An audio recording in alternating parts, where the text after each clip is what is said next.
Hello fire signs Aries, Leo and Sagittarius. Welcome to the Aries full moon. You'll find the timestamps for your rising sign listed below. Hello Aries rising. Welcome to your horoscope for the full moon in Aries happening on Friday the 29th of September at 7:58 p.m. if you're in the southern hemisphere with me. So that's this Friday. How are you feeling? How is the afterglow of Mercury stationing direct in Virgo? Are things finally starting to make a little bit more sense? Hopefully the weather shift is helping you trundle along too. For what seemed like a month, there was this kind of feeling of like walking through clay. That's the best way that I can describe it for myself anyway. Things felt really kind of in slow motion. There was heaps that could have been actioned, or heaps of ideas, heaps of potential over the last month since the last full moon. But for whatever reason, possibly if we want to blame it on Mercury, we can, there was that like dragging feeling. Kind of like if you know that feeling of like having seaweed caught around your ankles, or like trying to like run when you're underwater. Yeah, that's kind of what I was feeling anyway. So we can hopefully, with the equinox having sprung, if you're in the southern hemisphere with me, spring has sprung, the light's only going to get clearer and more of it from here on in. So hopefully with that brightness, with that light, we can, feel a little bit of a snap in our step again. Yeah. So I want you to think about 6 months ago. I want you to think about March for a moment, if you can, Aries rising. March the 22nd, to be precise. That was when we had the new moon in Aries. And I asked you to have a little soul search, have a little think about your first house, which is the house of the self, of the soul's rising intention in some schools of thought. If you're an Aries rising, this is what we're focusing on right now. So at a new moon, we manifest, if you like that word, we meditate, we journal, we give thanks, and we look to the future. At a full moon, we get to kind of feel that sense of culmination. So the full moon in your first house, Aries rising, this is going to be a lovely night for you to kind of release from the chest. And maybe after some of that clag, some of that clay that was dragging us down over the last month, you'll be able to shake a little bit of that off too. I hope so. That'd be really awesome.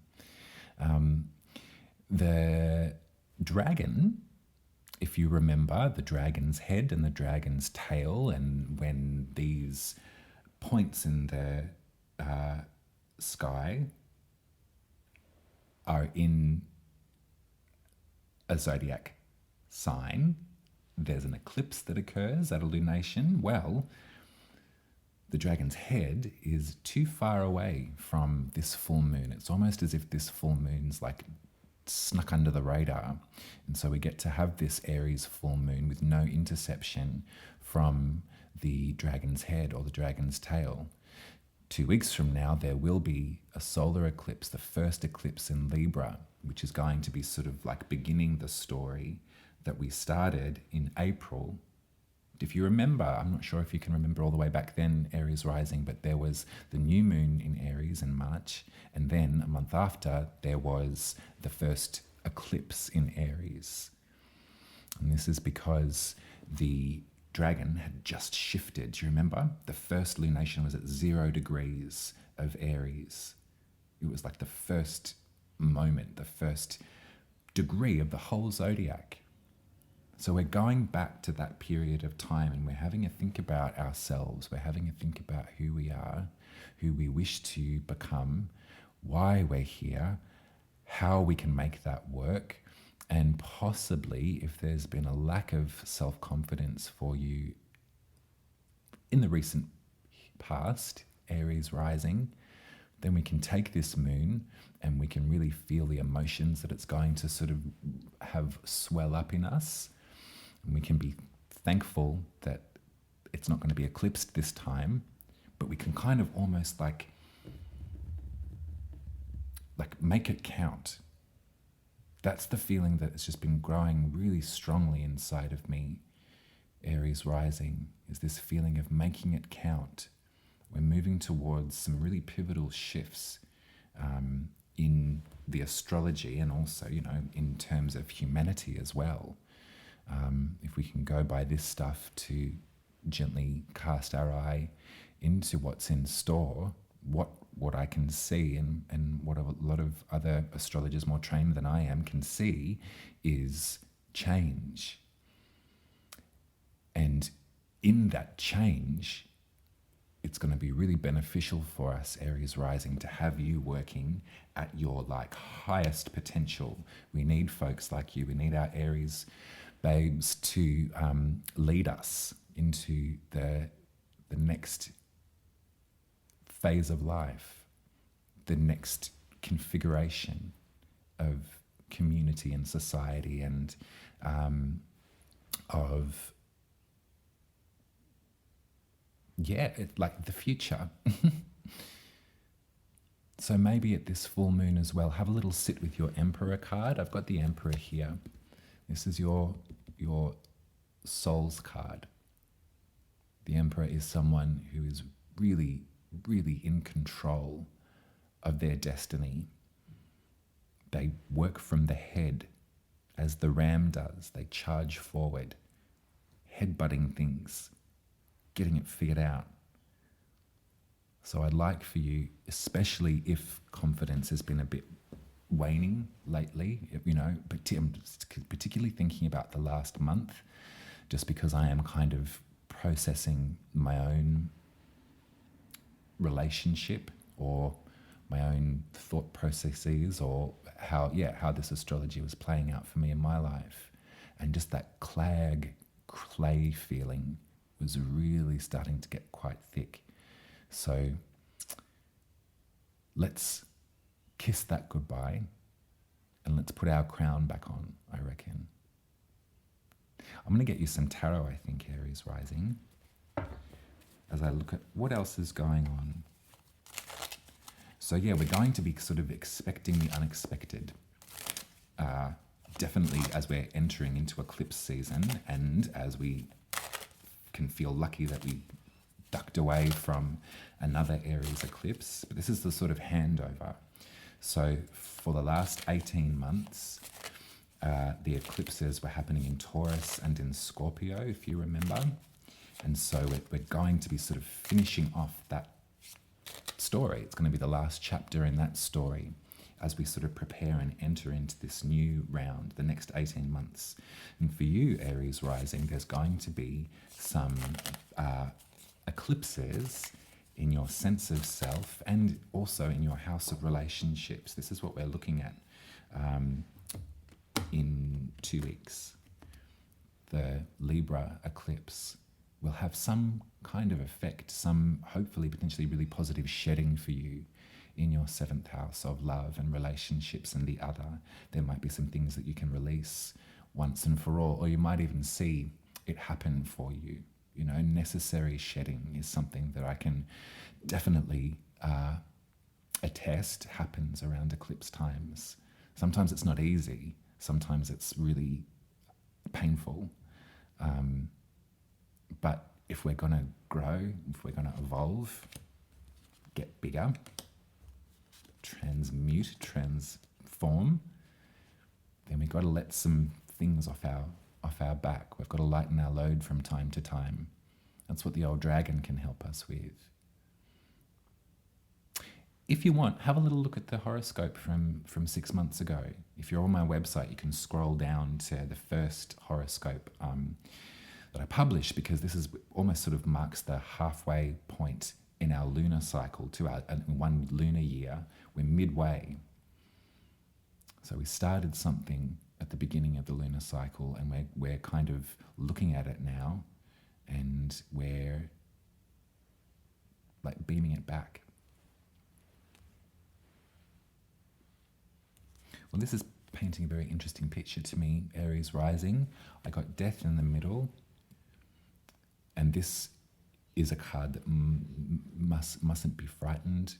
You mustn't be frightened of when you see the Death card. It can, especially this version of it, look a bit spooky. But when I see this, I see an ending for something to begin again.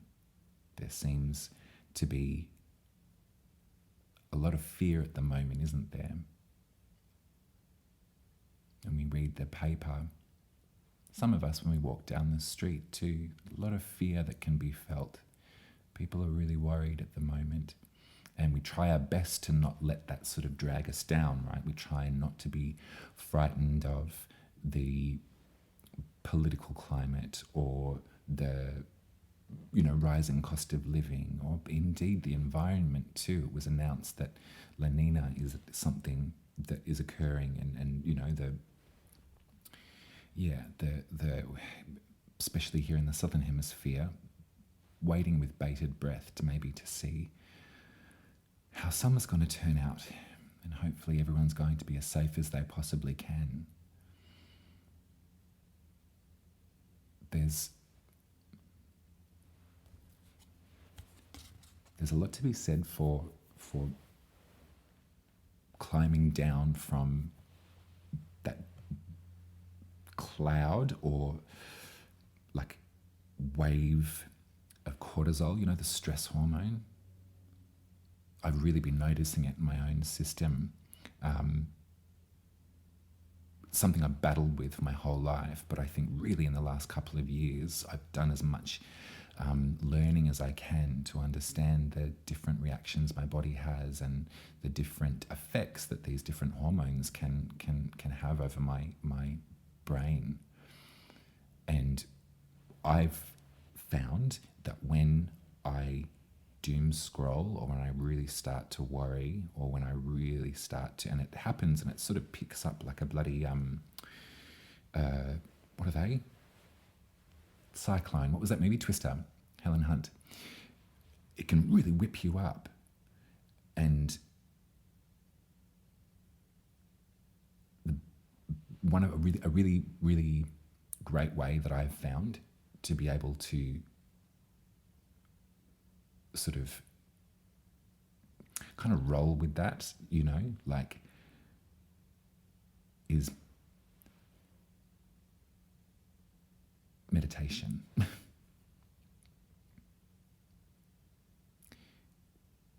We've got a lot of work to do, Aries rising, and we're going to work together, right? You can't do this by yourself, and no amount of worrying or feeling this sort of obligation is going to aid or help yourself, or indeed the situation, because it's not your responsibility alone. You didn't create this.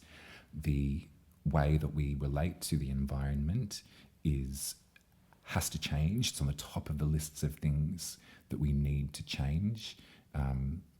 So as far as environmental activism, as far as, writing to your heads of state or council members, being engaged is something that you can really do with your head firstness.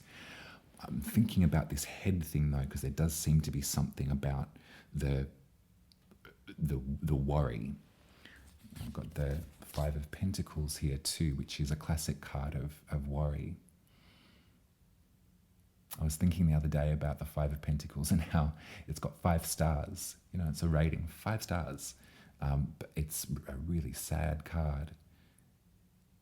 We can feel shut out from life sometimes because we have found ourselves so trapped in the worry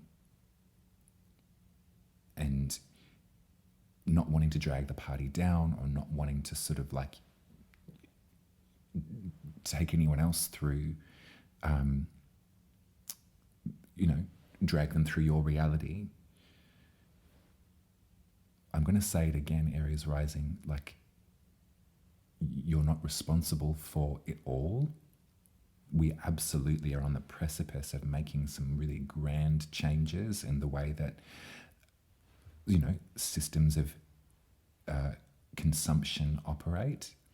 You can do your work too by putting your money to good use. Like, I've really do support things like actively not supporting companies that you know are a scourge on exploitation and that have developed such grotesque wealth because of the way that they have abused the earth and, you know, and taken advantage of working class folks.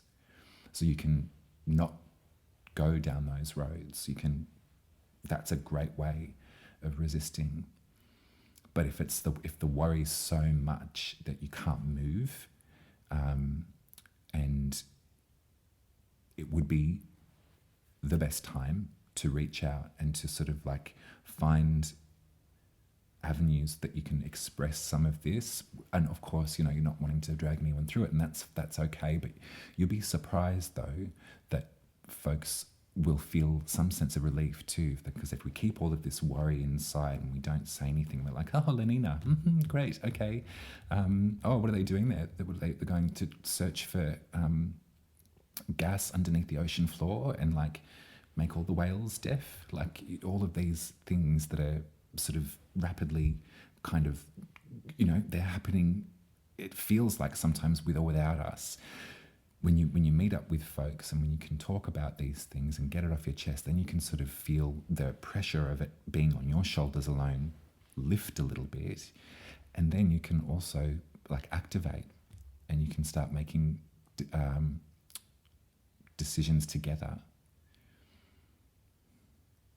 It's an Aries full moon, so it's a full moon in your first house, and that would normally be a time to be a little bit sort of singular about it, but we're kind of, if the dragon can teach us anything, Aries rising, is that there's going to be power surges to that sense of individuation. Aries is very like singular as far as bearing the feeling confident and comfortable in your own company, and also having the courage of your convictions. I am is the phrase, right? Eclipses are coming, and I think that a lot of us are going to be going through a very important time when we can't only operate from me, myself, and I.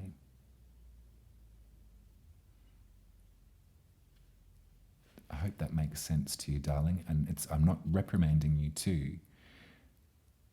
I think that what I'm feeling is that you might be feeling like solely responsible for some of your troubles, some of your worries, and maybe a little bit cut off, ostracized, unable to talk about this stuff with other people because you don't want to drag them, louse up the party. Yeah, I kind of see it. Like I see like a lot of community activation, a lot of reparations for past trauma, past hurt. It's coming up. It's coming up. We think about it too. If Aries is the emperor, just one little thing I want to leave you on. Libra is justice in the major secrets of the tarot. And so we're going to be experiencing an eclipse in justice. And it's going to continue. There's going to be things that fall away, that leave us in terms of how folks believe their actions are justified. It's already happening now. So that's your reading. I love you. Do check out the other horoscopes if you've got time. If you're on my website, you can scroll down to the very first one. I'm wearing the same top and cute braids. And what else? Head to Umarubi and you can get your birth chart read. I draw them up like this and I read to you on Zoom. I give you your birth card spread and then I post you the chart afterwards. If I have read for you before, do check out my bookings page though. I've just published a whole series of new readings that I've been working on over the winter. So if you were wanting another session with me and it's wanting to talk astrology and also a lot of tarot, then I'd encourage you just to have a little look through, see if there's one there that's speaking to you.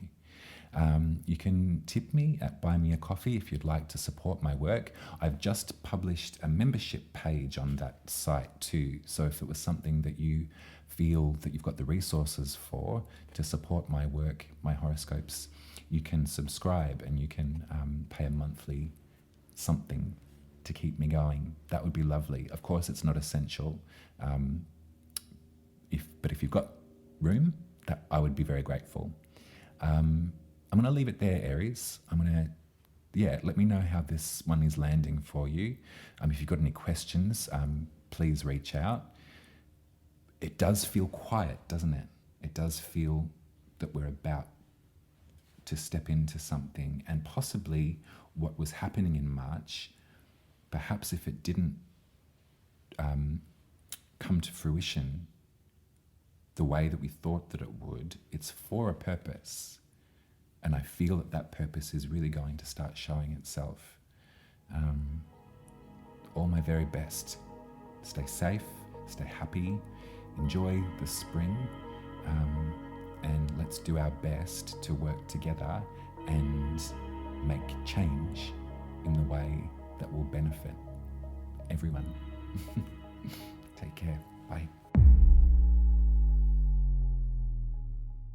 Hello, Leo Rising. Welcome to your horoscope for the full moon in Aries, happening on Friday the 29th of September at 7:58 p.m. if you're in the southern hemisphere with me. Happy springtime too. Happy equinox if you're down here with me on this side of the planet. Hopefully, Leo Rising, you'll be able to feel the equilibrium maybe returning after a kind of maybe tricky Virgo season. Mercury was stationed retrograde for most of it, and in my personal experience, there was this feeling of like thickening clay as time went on, and as there was definitely things that I had wished to action and activate, perhaps get off my chest and say and connect. I just felt really like I was being held back from that, and it got quite heavy. Now, hopefully, this change of the light, this changing of the levels, the balancing out of light and dark in our lives is going to help us to wiggle off some of that clay, I'd say, and get a bit clearer, get a bit more out there and outside and up in one another's vibes. And yeah, there's a lot of really important decisions that I can feel that are being considered at the moment. And when I think of Libra, which is the season that we've just entered, it's the Justice card that we talk about. And it feels perfect. It feels like the right kind of energy to work with in the tarot for this next month especially. And it feels with the eclipses playing out in Aries and in Libra, although not this moon, and I'll explain why in a minute, it feels that we're kind of, as a group, really needing to renovate the justice system, the way that it stands. And I think that when it comes to the individual,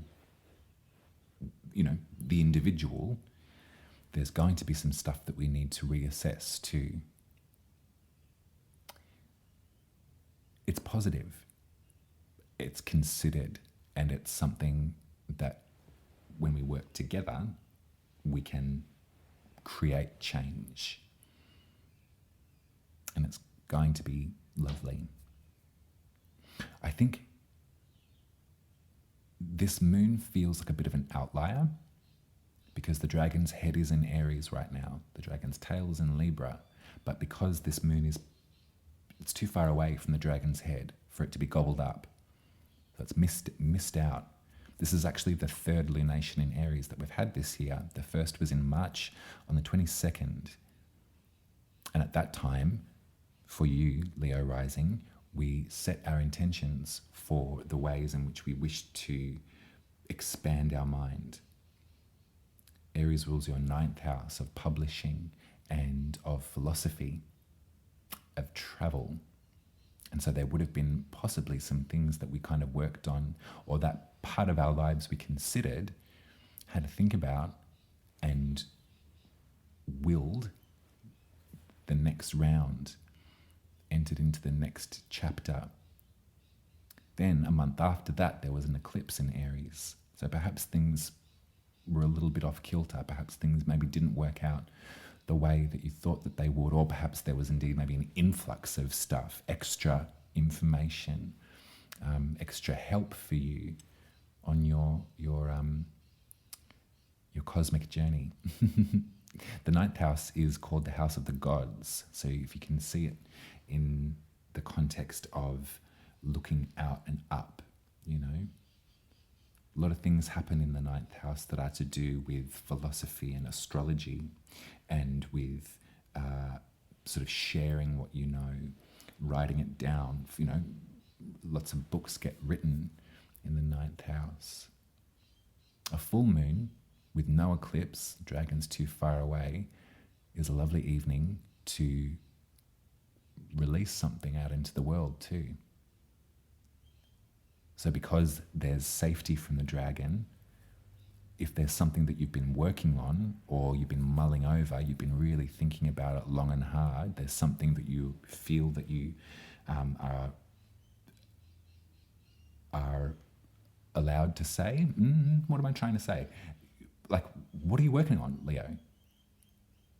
Is it time to get it out there while we're safe enough from the dragon? Because it's the dragon's head, you know, we're entering into a chapter of the next 18 months, which is going to have like almost like a power surge to that part of your life. So whatever, when I say things like publishing or philosophy, when I say things about kind of putting your work out there, or indeed seeking, getting out there to find a teacher, to absorb more information, there's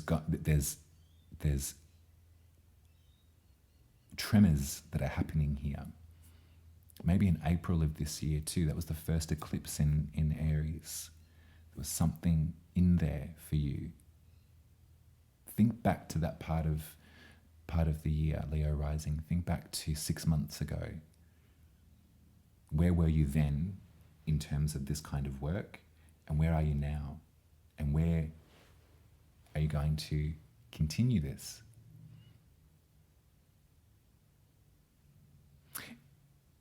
It does feel that everyone is in some kind of tension at present. And there was definitely a lot of mercurial tricks, games going on with needing to find clearer information, or being articulate, working with misunderstandings, working with the little information we had. Now the information is much clearer. A lot of folks have been collecting information to make sense of it. So that's like, normally, I don't know about you, but I love to read. I love to I have got a very particular learning style where I do like become quite devoted to a single topic and chew it all up. But then I'll flip and I'll hyper focus on something else. So it is it does feel a bit sort of frenetic for me, the way that I learn. The shadow side of that is almost like a compulsion to absorb the, horrors of life on planet Earth. There's a lot of worry is what I'm kind of feeling with that sort of like 2 steps forward, 3 steps back. What are we stepping into? And I said it to Aries, and it's probably worth saying to you too, Leo rising, is that the burden of the global crisis, however you'd like to consider that term, wherever your mind goes, that's not your burden to carry alone. It's ours to work on together. So if you've been feeling that the list of things to worry about or to feel dread over are growing for you, it almost feels that this time with that kind of like relief from the confusion, it's time to like breathe out and to collect as much information as you can, so you can make decisions that are based in an education. You can make an educated choice.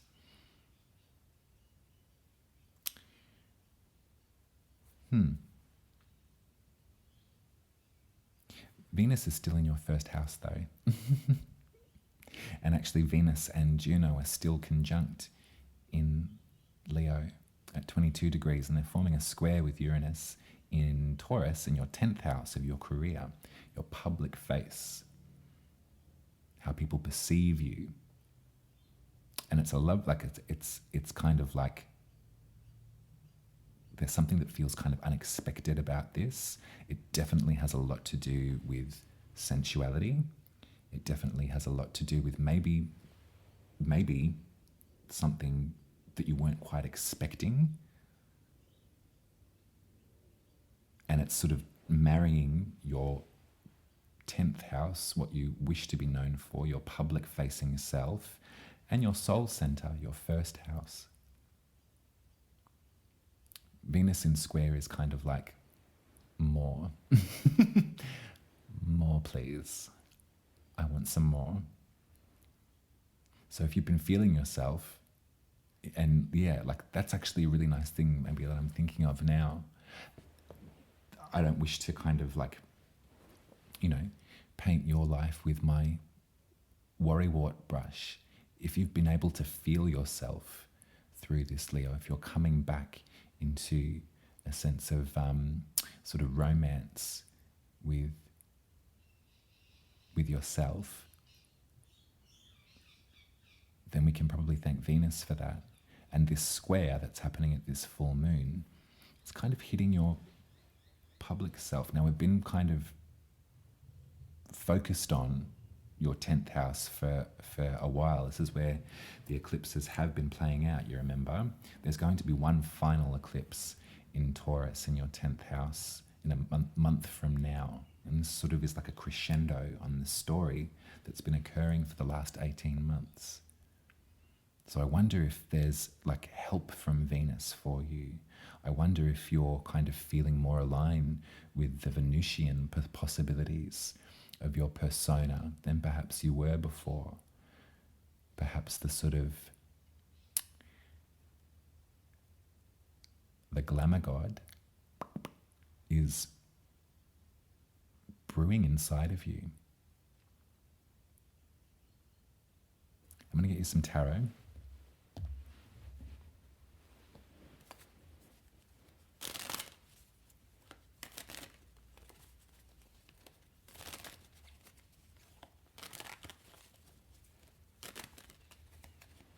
What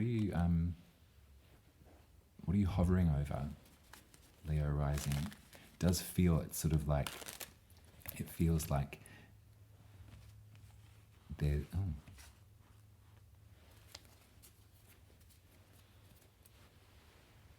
something in you, there's something that you've been working on, and you might be, it does feel exciting, like I don't feel that you're I do feel that you're self-conscious about it. And I think that there's maybe been there's been something in you that you've been like, well, I'm not quite ready yet to say this or to put this out there or to sort of wear this t-shirt, because I need to sort of gather some more intel on this. I need to learn a bit more about myself. So I'm going to go and do that. I'm going to go and seek that out. I'm going to go and find something of a teacher or of, like idol's the wrong word, but someone that you admire. But it kind of feels like the time, can you see that? The Emperor and the Hierophant, that's Taurus and that's Aries.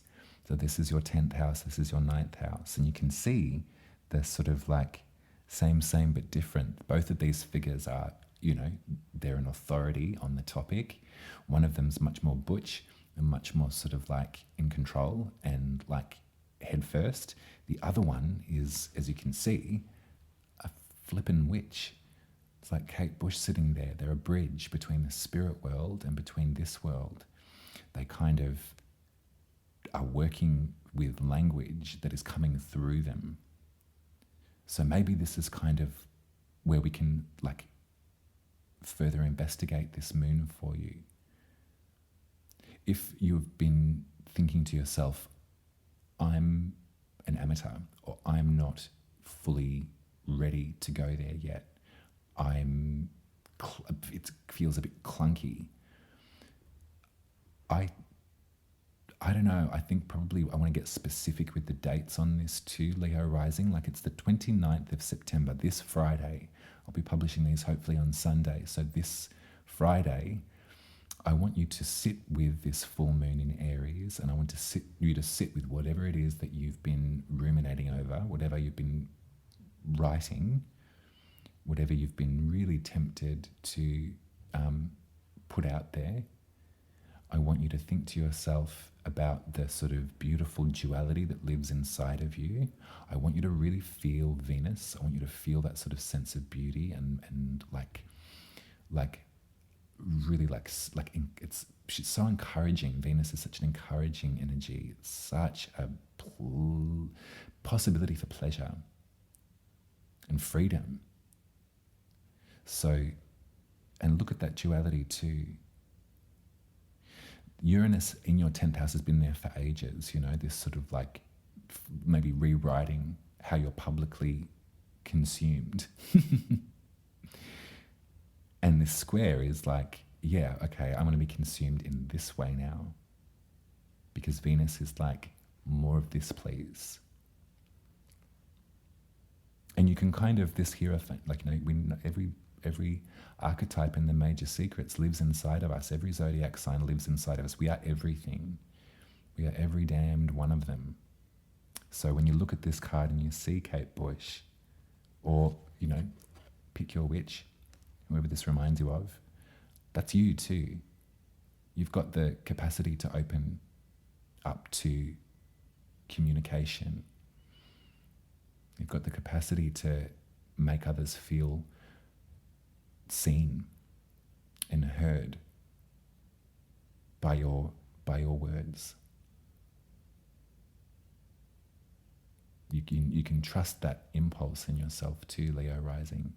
And yeah, like it's nice that we can sort of move through some of this feeling of, remember that when Venus was retrograde and it was sort of like, I don't know, maybe I've got limited access to my own beauty at the moment. Maybe I'm sort of not really feeling my oats. Maybe I'm kind of feeling that sort of tide wane a little bit. Well, Venus is direct now. So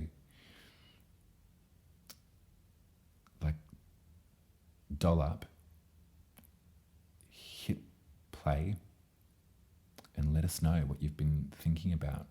Put that show on the road. Put it on the road.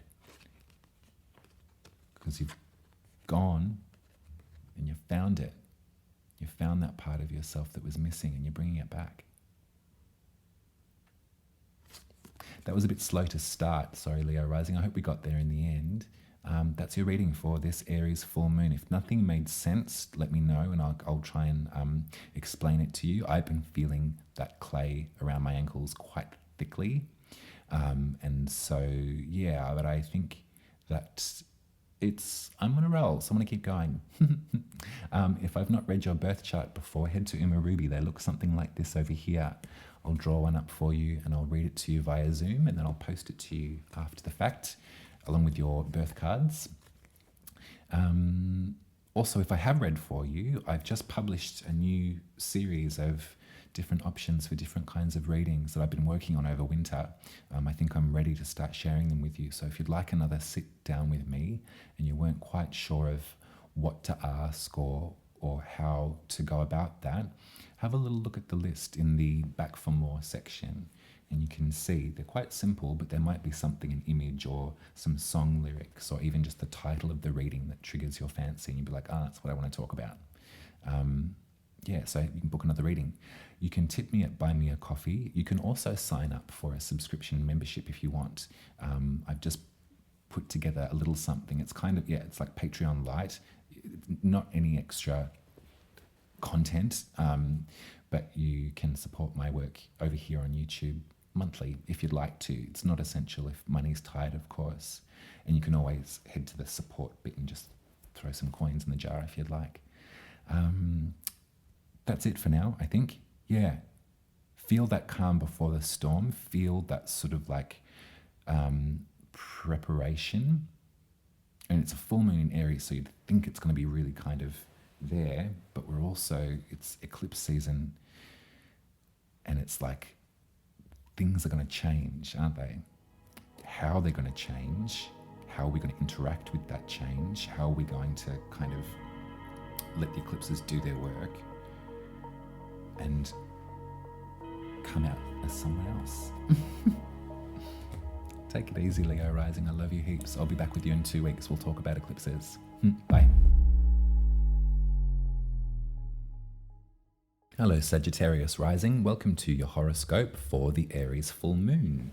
This is happening on Friday, the 29th of September at 7:58 p.m. if you're in the Southern Hemisphere with me. And it's going to be just at sort of moonrise too. So look over to the eastern horizon at like 2 minutes to 8, and you'll see the moon will have just risen and it'll be nice and juicy and full. Now, we know that the dragon's head is in Aries and the dragon's tail is in Libra at present. And so you would think that there would be an eclipse at an Aries lunation. However, the moon is too far away from the dragon's head. It's almost like ducked out. It's escaped.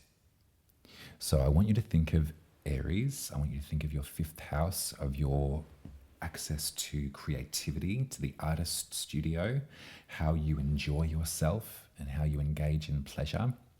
And I want you to think back to March of this year, the 22nd of March, and I want you to have a little stroll down memory lane of what seeds were you planting back then, perhaps in the art studio, perhaps in your journal, perhaps in kind of, like having little seeds of potential of ideas growing inside of your artist soul. Could also be maybe you're sort of gently looking out to see who might come a-calling. And then have a think about a month after, in April, when there was that first eclipse, and maybe there was something that sort of shook you a little bit in that area, or maybe there was something that kind of felt like it came out of the blue. Because it almost feels like this feels like a bit of a reprieve. This feels like we got away with it. Where eclipses will be happening, the first one in Libra, and then in Taurus, to finish off the story of the last 18 months of the Taurus and Scorpio tryst that was happening. But this one, it was the 3rd lunation this year in Aries, or it will be anyway. And if you remember all that time ago, and 6 months ago, The first lunation that we had in Aries was at 0 degrees of the sign, so it was like the very beginning. So if you can think about your studio, if you can think about the way that you express yourself, and if you can have a little look at the work that you've done from then to now, irregardless of what perhaps got in the way or what sort of, what collapsed or what idea didn't come to fruition or was just sort of like shut down. That could have been something maybe that happened too. But this feels like it's a culmination point, and it does feel a bit lucky. It feels like, yeah, sorry, dragon, we're in charge. I'm looking forward to the second half of this lunar year, and consider this full moon to like a marker point. This is where mid-year, so rather than maybe looking at the calendar and thinking, oh, criminy, it's September now, holy moly, it's actually only halfway through the lunar year. So it's like a middling point, isn't it? It's like you can feel that light shift with the equinox too. The light in the southern hemisphere is now going to only grow there's going to be more light for us to enjoy. Whereas folks in the northern hemisphere are going into the autumn or the fall, and there's going to be a sort of growing darkness. Things are going to be hunkering down a little bit. So it's kind of like a changeover too. Think about where you were in winter this year, what that hibernation, helped or hindered you. And yeah, step through. Aries is the emperor in the tarot. And the emperor is really self-assured. They work from their brain, their head, and they lead. Libra is the justice card in the tarot. There's a great feeling of like balance and of decision making based on equity. I think it's really nice. A little confronting that we're going to have an eclipse there, but I think depending on how you look at it, it could be really beneficial for all of us.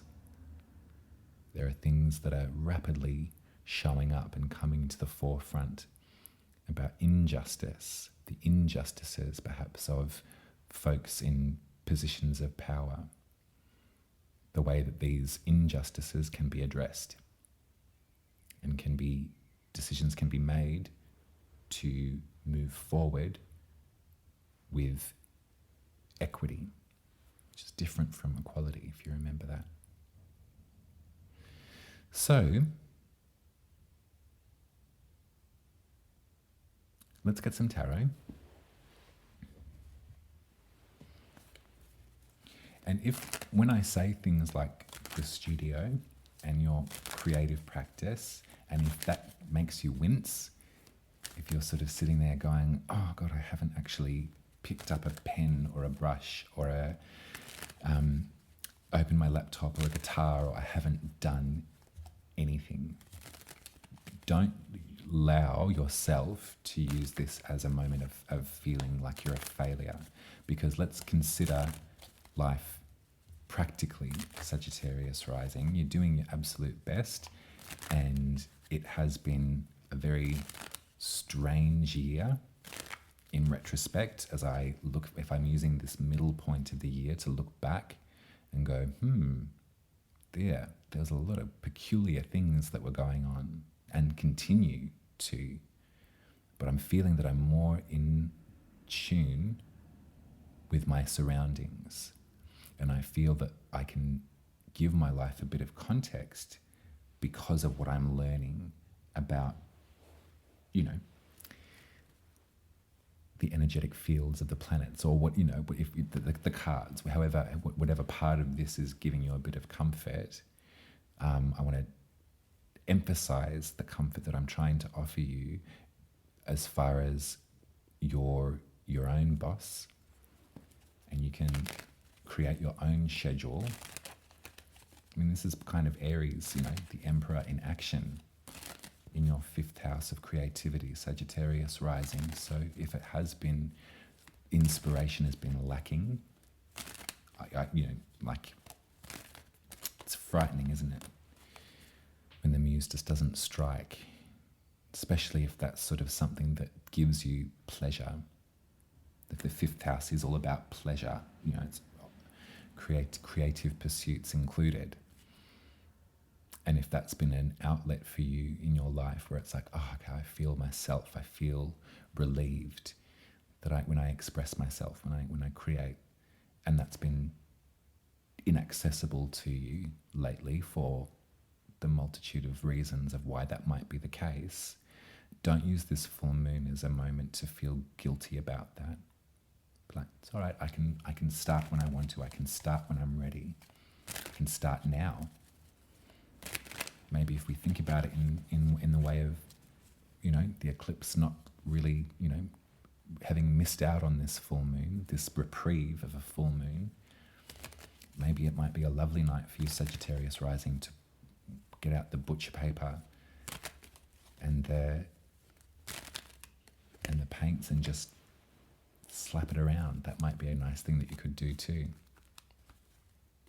But yeah, the feeling of guilt, I know so well when it comes to not realizing or perceiving that you're not reaching your full potential, or feeling that the time is just ticking, and I haven't been out there in the studio for months, years. And sometimes our relationship with creativity, such a shame, isn't it? When the concept of like sort of monetizing the work, or when you sort of start sewing in this sentiment of value to your creativity, because that's when the pressure starts to mount, and that's kind of when you kind of lose sight or lose track of the simple, pure joy of creativity. You know, kids don't create because they're, you know, needing to put food on the table, or they're, you know, wanting to ace this sort of chapter of their career, level up. They do it because it makes them feel good, and they do it because it's awesome, and it's a simple, easy channel for them to talk to fairies. They don't even think about it. And then they're often proud of what they make.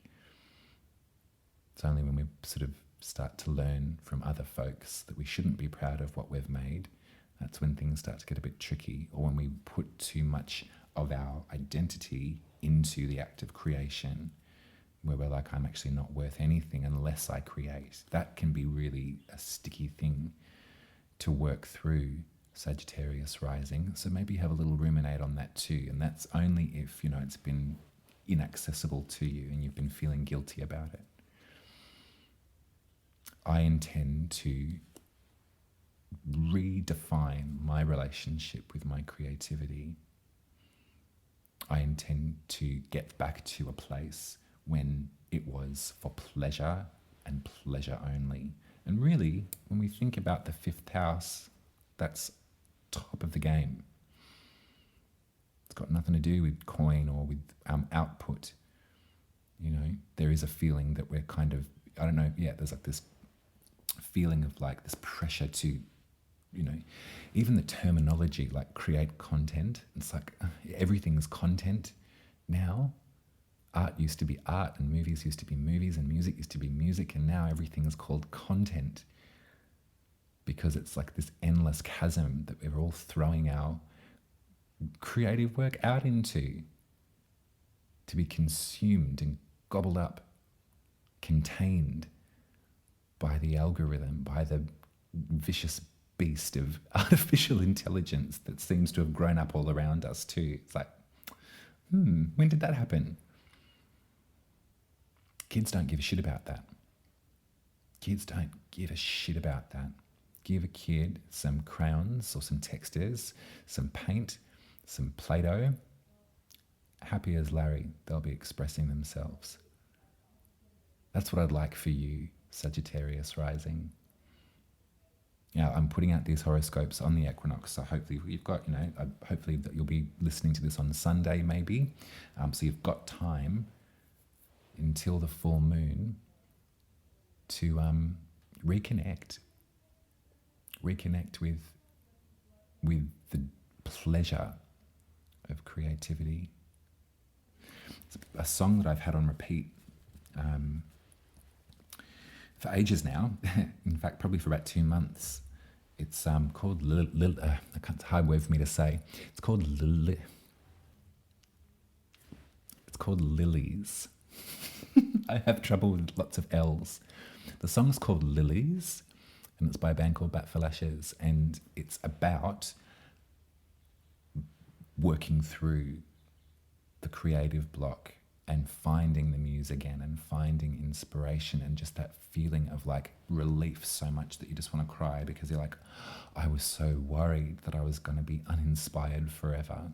This is such a gift. It's a beautiful song. The film clip's stunning too. So have a look at Lilies by Bat for Lashes. It's beautiful and it's playful, simple, gorgeous, creative, fun.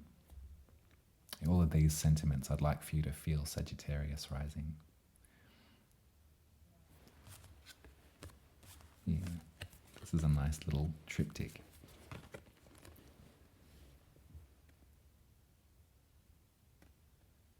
The moon card lets us know that duality is a constant. In fact, the whole zodiac does. If you look at it, there's dual nature in every single sign, some more pronounced than others. Geminis definitely, but even you, Sagittarius too. If we look at the imagery surrounding Sagittarius, it's the centaur, right? The archer, half beast, half human. The moon teaches us that sometimes our wild nature is beckoning us. And if we can trust our instincts, we can follow that wild nature. We can let ourselves out a little bit. We can sort of gently take off some of those constraints that maybe have been holding us in a certain way that has then also been limiting the creativity, the creative flow. The High Priestess in the center is someone that you can really, really, really be grateful to see. They won't tell you anything, but they're going to sit with you and allow you to ask those questions of yourself. They know everything that you could possibly want to know. But the lesson with them is that they're teaching you that you need to seek out, you need to make mistakes. You need to go through the journey of life to find it for yourself. And there's a little seed here that's being offered to you. There's a little moment of opportunity. There's probably a feeling of like coming back into some friendship with a more juvenile version of yourself too. Maybe that's the offer. Maybe there's a feeling of like inner child play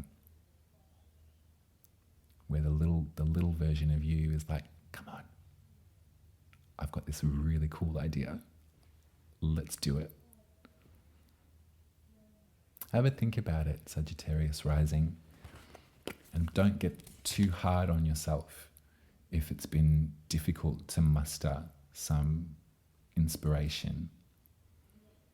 When we chalk everything up and we look around and we've got so much to consider at present and lots to worry about, and that can be stifling, that can really limit us in terms of creative flow, especially around, stuff like money and everything like that. If that's tight, it's kind of hard to think about anything else because the bottom line is, there to gobble you up. But hopefully at this reprieve, that's what we'll call it, this full moon in Sagittarius, bit of a reprieve, you can muck around make some cool shit. That's it, Sagittarius. That's your reading for the full moon in Aries. Now, I will be back with you in 2 weeks, and we're going to prepare together for the eclipse in Libra, the first eclipse in Libra. And it's happening at a very pertinent time for all of us. Some big decisions to be made, some big choices, and some preparations for a future that looks much more in balance than perhaps things are at the moment. So I'll be with you to talk you through all of that. If you'd like me to read your birth chart, they look something like this here. You can see. I'll draw one up for you and I'll read it for you via Zoom and share your birth cards with you, and then I'll post you the chart too. If I have read for you and you're thinking to yourself, oh, I'd love another reading with Uma, I'm not sure what, how, why, head to my website, because I've just published a series of new readings on the bookings page, and there might be some little hints or glimmers of inspiration in there for you. There's some collages and some song lyrics for you to read, but that might guide you in a way that you might want to choose one of those readings. I've been working on them over the winter, I've been practicing, so I'm pretty happy with the results too. They prove to be valuable time spent together. So book yourself another reading if you'd like.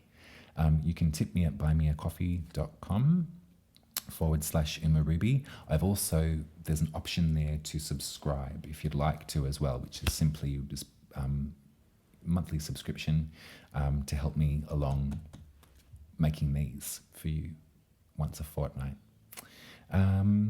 What else? That's it, I think. Much love to you. Let's hope that clay starts to sort of thin out, and let's hope that we can feel ready to move forward and ready to start living. Yeah, let's hope for that. Bye, Sagittarius rising. Take care.